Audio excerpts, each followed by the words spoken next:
자, 보시면은, 이제 음성은 아마 안 들리실 건데,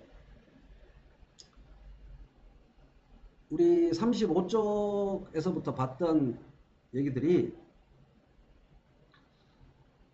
쫙 나오면서 특히 시작할 때, 그 오리지널입니다, 오리지널. 칼 세이건이 지금 바닷가에서 찍어요. 이게 굉장히 중요합니다. 발음 좋고, 얼굴 좋고, 나레이션 좋고, 배경 좋고, 죽입니다. 그래서 이 처음에 제가 1강에서 2강에서 했던 거, The cosmos is all that is, or ever was, or ever will be 라고 지금 멋있게 칼 세이건이 말하고 있습니다. 그래서 우리가 읽었던 그 문장들을 몽롱한 황홀 속에 있는 그런 눈동자로 멋있는 영어 발음과 억양으로 바닷가에서 쭉 하고 있습니다. 이게 핵심이 바닷가에서,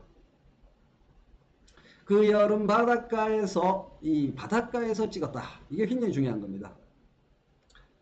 갈대밭에서 찍었으면 조용필 각. 바운스 바운스 하는 그런 얼굴 표정으로 지금 칼 세이건이 바닷가에서 멋있게 나레이션을 하고 있습니다. 초반부가 진짜 죽여요. 유튜브에 있으니까 초반부를 4강까지 보시고 초반부를 보시면 느낌이 남다를 겁니다. 더구나 칼 세이건은 이 영상에서 코스모스 책보다 더 멋있게, 여러분이 지금 읽고 계시는 코스모스 책은 칼 세이건이 한 말에서 몇 문장을 잘라냈어요. 잘라낸 이유를 저는 짐작을 할 수 있는데 어쨌든 잘라낸 겁니다. 원 텍스트를 칼 세이건의 음성으로 직접 들으실 수가 있습니다. 어떻게 유튜브에서 검색하시면 되겠어요? 코스모스 칼 세이건 이렇게 영어로 치면은 요게 나옵니다. 그래서 예술가자, 사상가자, 시인이자 방송인이자 과학자자 뭐 멋진 사람입니다.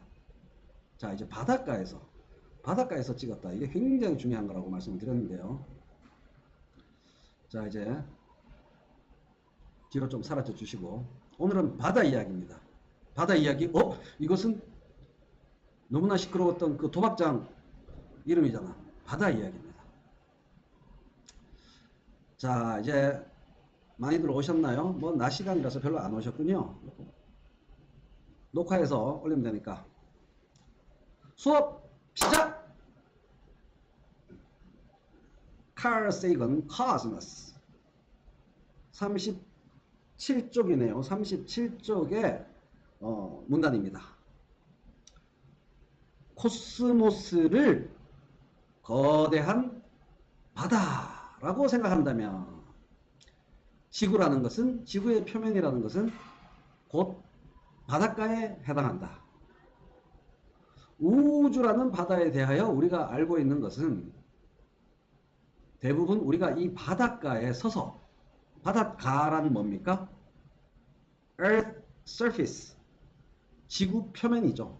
그래서 바닷가는 하이라이트 국어식으로 여기서 말하는 바닷가는 지구 표면이다.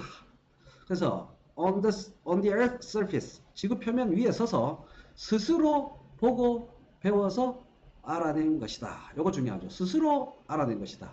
뭐가 바다에 대해서, 우주에 대해서 우리가 알고 있는 것은. 그래서 스스로 생각해서 뭐라고요? skepticism and imagination, 회의의 정신과 상상력으로 알아냈는데 직접 바닷물 속으로 들어간 것은 극히 최근의 일이다. 스푸트니크 1호라든가 아폴로 11호라든가 바닷물을 터치하듯이 우리가 지구 표면 바깥의 천체를 처음 터치한 게 1969년에 아폴로 11호의 달 착륙이죠. 그리고 최근에는 화성에 큐리아시티를 보냈죠. 그런 식으로 직접 바닷물 속에 들어간 것은 극히 최근의 일이다. 근데 그거는 우주적 기준으로 보면 발가락을 적시는 수준이었다. 뭐 기껏해야 많이 인정해 줘봤자 발목을 물에 적셨다는 수준이다. ankle deep 수준이었다. 여기서 공감각적 표현, 문단 전체로 볼 때 공감각적인 표현, 우주와 진리와 과학에 대해서 얘기하면서 이렇게 시원한 사람의 감각을 자극하는 표현을 쓸 줄 안다는 게 이 사람의 문학적 센스를 알 수 있게 하는 대목이죠. 그 물은 시원해서 좋다. 여기서 시원하다 하면 진짜로 피부의 시원함을 말하는 것이 아니라 진리가 우리를 시원하게 했다. 이런 얘기겠죠. 지적인 시원함이겠죠. 그리고 저 바다는 우리에게 들어오라고 손짓하는 듯하다. 우리가 바로 이 바다에서 나왔다는 사실, 요거이 중요합니다. 우리가 이 바다에서 나왔다는 사실을 우리는 저 가슴 깊숙한 곳으로부터 알고 있다. 그래서 우리는 인간은 근원으로 되돌아가고 싶다는 소망을 간절하게 품는 것이다. 비록 우리의 이러한 갈망이 미지의 신들을, 우리가 잘 모르는 신들을 불편케 할지언정 그것을 불경스럽다고 탓하지 말자. 자기한테 시비 걸지 말란 얘기죠. 칼 세이건과 과학에 시비 걸지 말란 얘기입니다.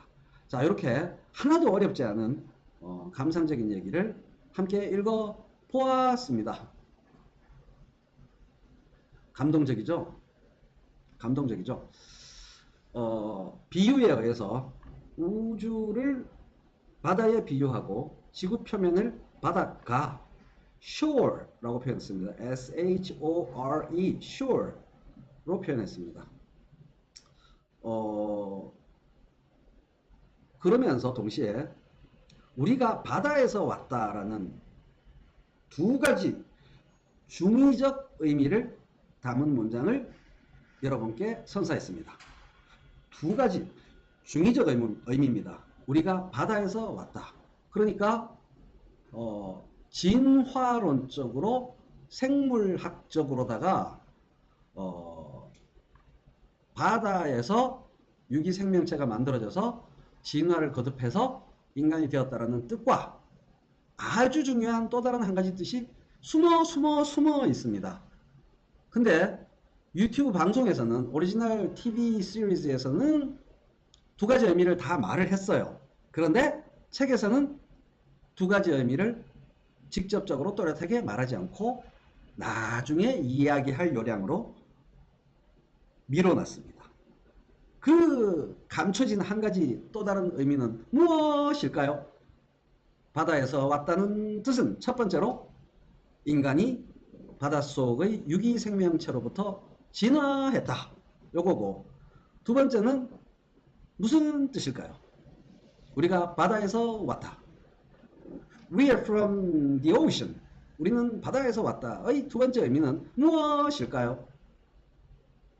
너무 집중해서 들으시느라 채팅에 참여를 못하고 계시는군요. 이제 참여해 보십시오.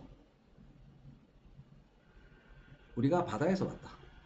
이게 나중에 챕터 3장이나 4장쯤 읽으면 나오는데 깜짝 놀라시게 될 겁니다. 이 대사에서 TV 시리즈에서 원래 다큐멘터리에서 첫 장면에서 아주 중요한 너무너무 유명한 문장을 칼 세이건이 말합니다. 책에는 안 나오죠. 뭐라고 말하냐면 알려드릴게요. 너무너무 유명한 문장입니다. We are made of. 야, 이거 성문 기본 영어 이런 데서 많이 들어본 문장 구조잖아. 무엇으로 만들어져 있다. This house is made of stone. 이 집은 돌로 만들어져 있다 하는 그 영화 아닙니다. 그 영화 아닙니까? We are made of stuff. 이렇게 말했어요. 이게 매우 유명한 문장입니다. 우리는 별의 재료로, 별 소재로, 별 질료로 만들어져 있다. 다시 말해서 우리가 별이고 별이 곧 우리다.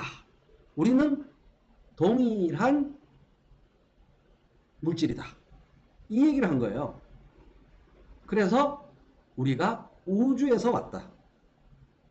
우리 따로 우주 따로가 아니고 우리가 우주고 우주가 우리며 우리는 우주에서 왔다.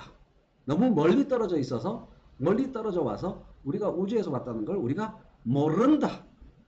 이제 알고서 다시 돌아가려고 한다. 이 얘기를 하는 겁니다. 즉 인간에 대한 이야기를 칼 세이건은 되도록이면 하고 싶어 하는 겁니다. 우리가 우주에서 오지 않았다면 이렇게 코스모스 책 쓰고 천문학하고 다큐멘터리 찍고 공부하고 연구할 이유가 없다는 거죠. 우리가 우주고 우리가 우주에서 왔다. 우주를 구성하는 물질이 곧 우리를 만드는 구성하는 물질이다.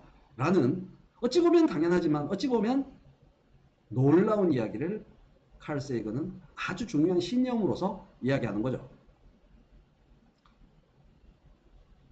이게 굉장한 의미를 담고 있는 겁니다. 여러분은 어떻게 느끼시나요? 제가 언젠가 밤에 라이브 하면서 이원론이라는 게 별거 아니다.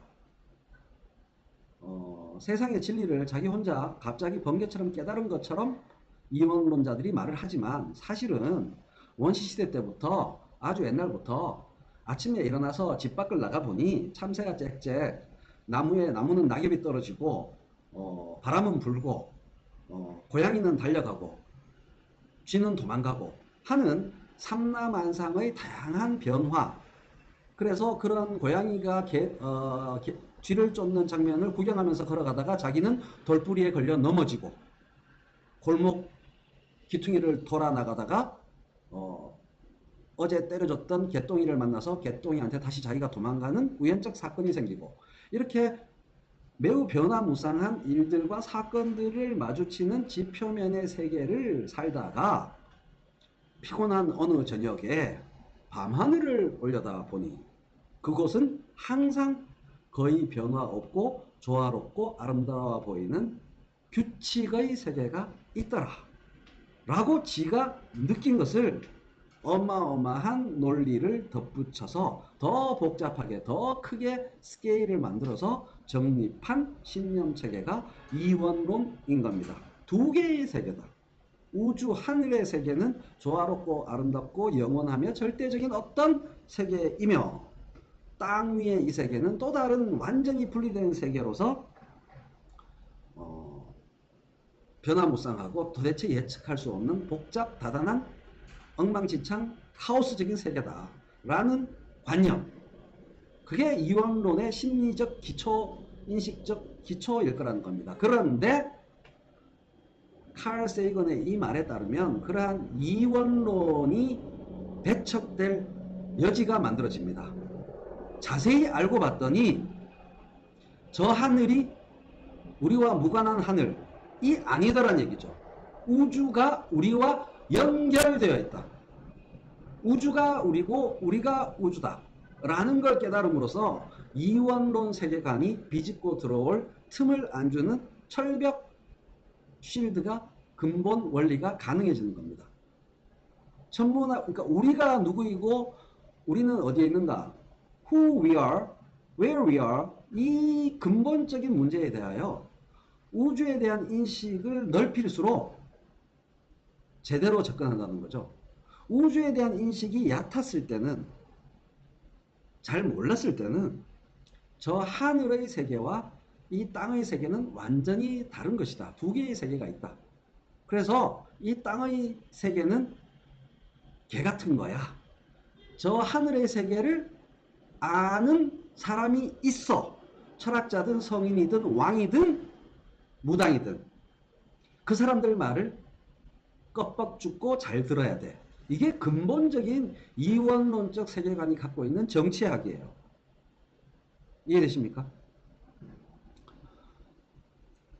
제 1장에서 퀴체 왕국 신화 포폴 부흐를 1강에서 말씀드렸잖아요. 그 퀴체 왕국의 신화도 결국은 지금 너네들을 지배하는 왕이 하늘의 세계의 말씀을 들으신 분이야. 구약 성경 혹은 신약 성경의 요한복음, 아브라함이 이삭을 낳고, 그리고 창세기가 나오고 아브라함이 이삭을 낳고 이삭이 야곱을 낳고 뭐 이렇게 나오는 것도 예수님이 하나님의 아들이다, 이 얘기를 하기 위함이죠. 즉, 두 개의 서로 분리된 세계가 있는데 하나는 완벽하고 하나는 불완전한 세계, 하나는 완전한 세계, 하나는 불완전한 세계, 하늘의 세계와 땅의 세계가 있는데 하늘의 세계의 진리를 아는 소수, 하늘의 세계가 점지한 소수의 말을 잘 따라라 찍소리 하지 말고, 이게 이원론적 세계관이 필연적으로 가지게 되는 정치학입니다. 이원론적 세계관의 정치학적 내용입니다. 정치학적 방향입니다. 이해되시죠? 그럴 수밖에 없다는 거예요. 창문 열고 방송했더니 성남공항에 헬리콥터 소리가 우리를 방해하네요.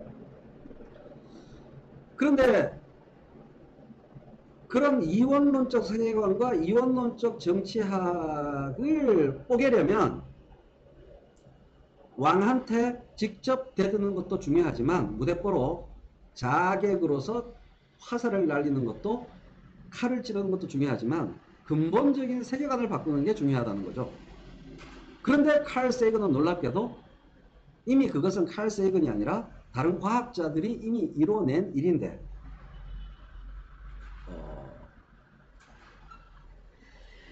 우리가 우주고 우주가 우리다, 우리가 코스모스의 일부분이다 라고 하여 하나의 세계로 일원화시켜서 설명함으로써 정반대의 정치학적 방향이 잉태되는 거죠. 굉장히 중요한 얘기입니다. 그래서 우리는 별의 재료로 만들어져 있다, 별의 재료나 우리의 재료나 똑같다, 그러므로 우리가 곧 하늘이다, 이게 가능해지잖아요. 내 안에 부처님이 있다, 사람 안에 부처님이 있다, 내가 곧 하늘이다, 인내천 사상을 얘기하는 것이죠. 이해되시죠? 그리하여 평등의 이념적 기초가 만들어지는 것이고 민주주의의 이념적 기초가 만들어지는 겁니다.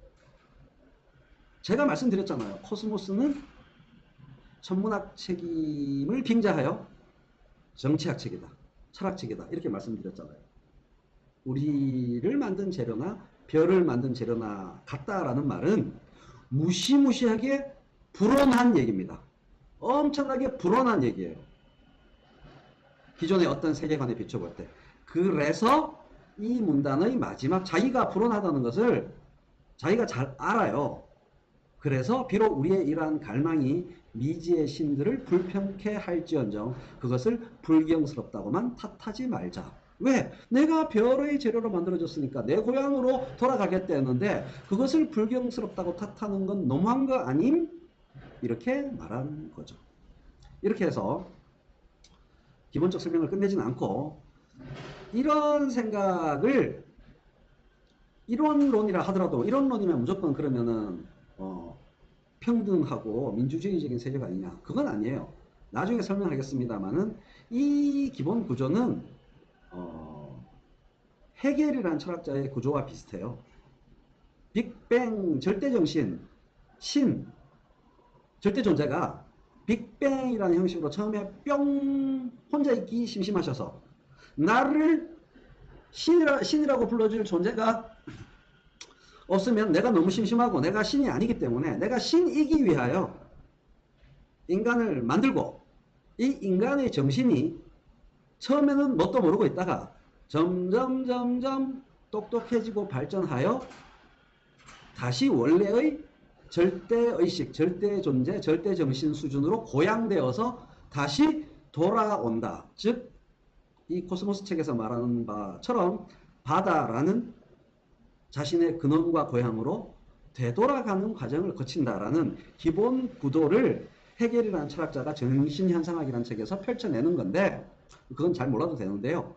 근데 그 사람은 그러한 발전 과정을 오로지 정신, 의식, 관념의 발전으로만 말을 함으로써 역시 심각한 문제를 갖고 있어요. 그래서 이론론이면 기본적으로 괜찮은 이야기를 할 가능성이 많은데, 이론론적 세계관이라고 해서 무조건 옳다 이렇게 볼 수는 없는 거죠.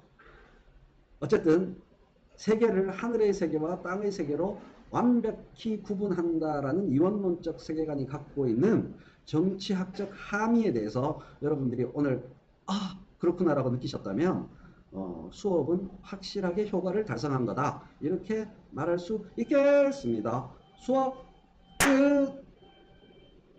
이제 놀아도 돼요. 이제 채팅하면서 놀아도 돼. 오늘 아주 하나도 어려운 수식도 없고 복잡한 얘기도 없기 때문에 철학적인 얘기도 없고 그냥 아주 하나의 그 평이한 시를 읽는